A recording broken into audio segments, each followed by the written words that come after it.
তারা কয়েকজন বন্ধু মিলে বালিতে খেলছিল।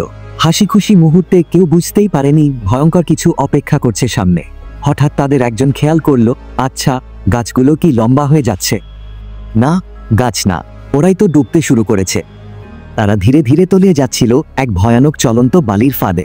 তখনই এক মেয়ে চিৎকার করে বলল, সবাই শুয়ে পড়ো, নিচে নামা থামাও। সে নিজের পা দিয়ে জায়গা তৈরি করে ধীরে ধীরে উঠে আসে বালির ফাঁদ থেকে। সবার প্রাণ বাঁচে, তারা ধীরে ধীরে উঠে আসে। কিন্তু একজন কথা না শুনে দাঁড়িয়ে থাকায় ডুবে যায় আরো বেশি। শুধু তার মাথাটা দেখা যাচ্ছিল। এবং ঠিক তখনই একটা লাল বিচ্ছু তার মাথায় উঠতে শুরু করে। চারপাশে সবাই থমকে গেল। আরো ভয়ঙ্কর ব্যাপার ঘটে। আরো একটা বিচ্ছু আসে। এবার তারা দুজন তার মাথার উপরেই লড়াই শুরু করে।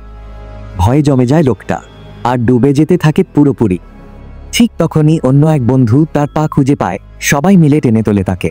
শেষমেশ তারা সবাই বেঁচে যায়, আর ছেলেটি আনন্দে কান্নায় ভেঙে পড়ে।